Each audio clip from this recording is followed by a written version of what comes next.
아침 목사에 오신 여러분들을 환영하고 축복합니다. 하나님께 새로운 날을 허락하셨는데요. 새로운 날을 걸맞는 새로운 은혜로 오늘 하루 우리 인생을 지켜주시 믿습니다. 오늘은 내일을 사는 지혜라는 제목을 가지고 전도서 10장 14절 말씀 같이 살펴봤으면 좋겠습니다. 우리 14절 말씀 같이 한번 읽어볼까요?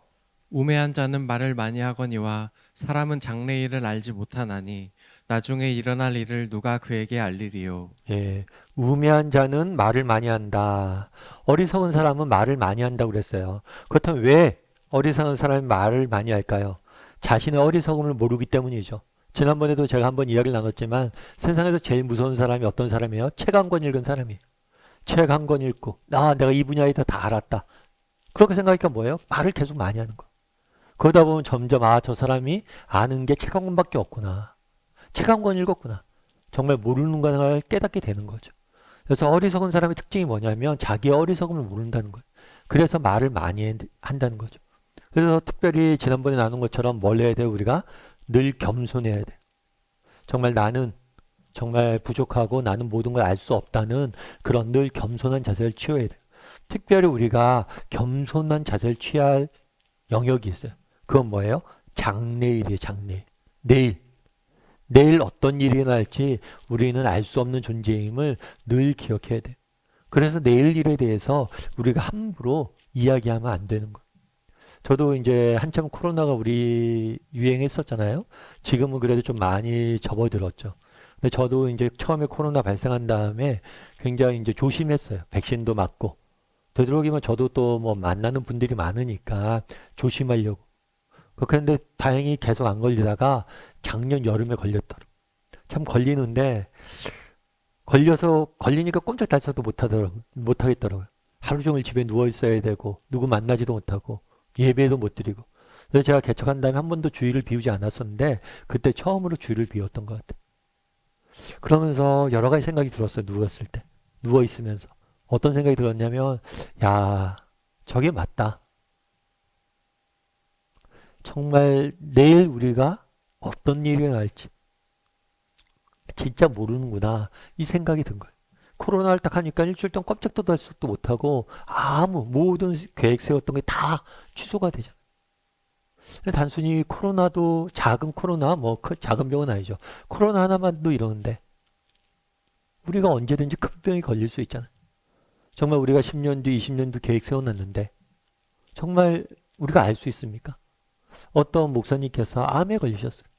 암에 걸려서 정말 항암 치료받고 막 이러고 투병을 하면서 쓴 글로 보니까 그런 얘기를 써놨더라고요. 처음에 암에 걸렸을 때 항암 치료 이렇게 받아야 된다 그러면 의사 선생님이 어 5년 넘기는 힘들겠다고. 5년 넘기긴 힘들 것 같다고. 그러니까 당신의 인생이 5년밖에 안 남았다는 거죠. 그래도 5년 동안 그래도 살려면 항암 치료를 받고 그래야 된다고. 그러면서 그 목사님 그렇게 썼더라고요. 참 5년 사는 게 이렇게 힘든 일인지 몰랐다고.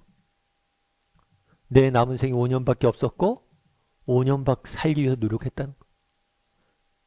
근데 그런 날들이 언제 우리에게 올지 모르잖아. 근데 우리는 어때요? 10년 뒤, 20년 뒤 일에 대해서 염려하고 걱정하느라 우리 인생을 낭비할 수도 있다는 거.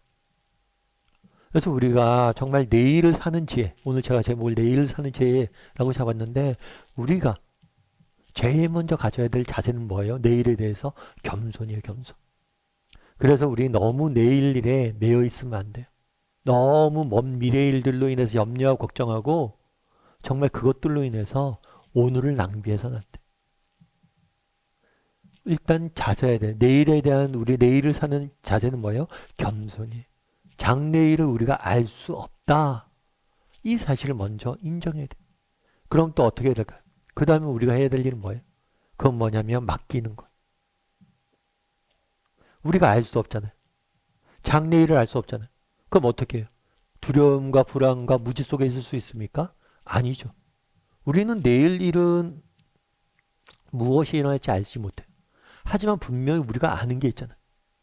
내일도 우리 하나님이 살아계실 것이고 내일도 우리 하나님이 다스리고 계실 거라고. 우리가 아는 건 뭐예요? 하나님이 나를 사랑하시고 그분이 내일도 살아서 역사하실 것이라는 사실은 분명히 알잖아요. 그러니까 그분에게 맡기는 거. 정말 내일 일을 우리는 알 수 없는 존재. 그럼 어떻게 해야 됩니까? 내일 일을 하나님께 맡기는 것. 그리고 오늘을 성실히 사는 것. 그것이 우리가 해야 될 일이란 것. 여러분 이영표라는 축구 선수를 아마 아실 거예요. 그리고 지금 해설위원으로도 이렇게 활동하고 계신데 그분의 책에 보면 이런 이야기 했어요. 실패와 절망 가운데 과연 이 길이 내 길인가 하는 두려움 속에 있습니까? 그렇다면 당신은 성공한 모든 사람들이 지나간 바로 그 길에 있습니다. 깊은 절망감, 그것은 성공의 절대 조건입니다. 어쩌면 우리가 실패와 절망 가운데 서 있다는 것. 깊은 절망감을 맛볼 때도 있다는 것. 그런데 이것이 뭐예요? 성공의 절대 필요 조건이라고. 성공한 모든 사람이 지나간 그 길을 걸어가고 있다고. 이런 이야기를 하죠. 내일에 대한 두려움과 염려가 우리가 찾아올 때가 있죠. 그럼 왜 이런 이야기를 했을까요? 이 사람이 자신의 경험을 통해서 이 이야기를 한 거예요. 자신의 어떤 경험일까요? 원래 이영표 선수 같은 경우에는 예수님을 믿지 않았어요. 그런데 나중에 이제 젊었을 때 예수님을 믿은 거예요. 예수님을 믿고 열심히 신앙생활을 하면서 정말 하나님 앞에 기도했죠. 하나님, 특별히 2002년도에 우리나라에서 월드컵이 열렸잖아요. 그 월드컵에 내가 출전했으면 좋겠다. 열심히 기도를 하고 준비를 하고 그리고 히딩크 감독이 잘 봐서 대표팀에 선발도 됐어요. 그런데 월드컵 때 뭐가 됐냐면 한 달을 앞두고 큰 부상이 난 거예요. 그때 하나님에 대한 원망이 너무 많이 생기더라고요. 하나님 어떻게 이럴 수가 있냐고. 내가 이거 월드컵 얼마나 준비하고 어떻게 했는데. 막 이런 원망들이 너무 많이 생기더라고요. 그런데 그때 하나님께서 그런 마음을 주셨대요. 야, 그런데 너 영표야, 너 이번에 월드컵 참여하게 해달라면서 그렇게 기도했지. 이번 월드컵을 통해서 내가 하나님께 영광 돌리고 싶다. 너 네가 참여한 게 먼저야? 나한테 영광 돌리는 게 먼저야. 사실 하나님께 영광 돌린다고 얘기했지만 자신의 욕심이 앞섰다는 거. 그래서 그 기간 동안 다행히 부상이 있었지만 대표팀에 탈락은 되지 않았어요.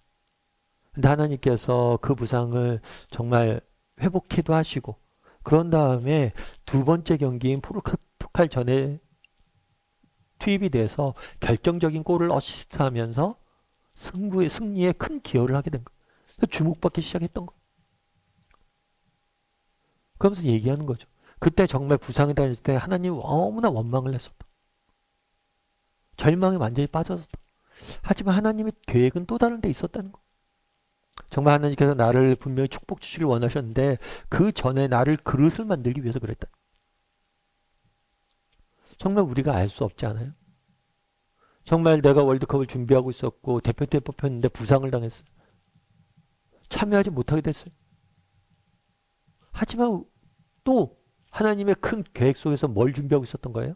포르투갈 전에서 정말 놀라운 경기력으로 정말 승리에 결정적인 기여할 수 있는 것들을 미리 준비하고 있었던 거예요. 우리만 몰랐지. 여러분 우리가 내일 일에 대해서 다 알 수 없습니다. 정말 10년 뒤 우리 5년 살기도 힘든 존재. 5년 사는 것도 정말 제대로 할 수 없는 존재가 인간이에요. 그렇게 연약한 존재. 겸손해져야 됩니다. 내일에 대해서 겸손해져야 돼요. 어떤 일이 일어날지 어떻게 합니까? 겸손해지고 또 뭐 할 수 있어야 돼요? 맡길 수 있어야 돼요.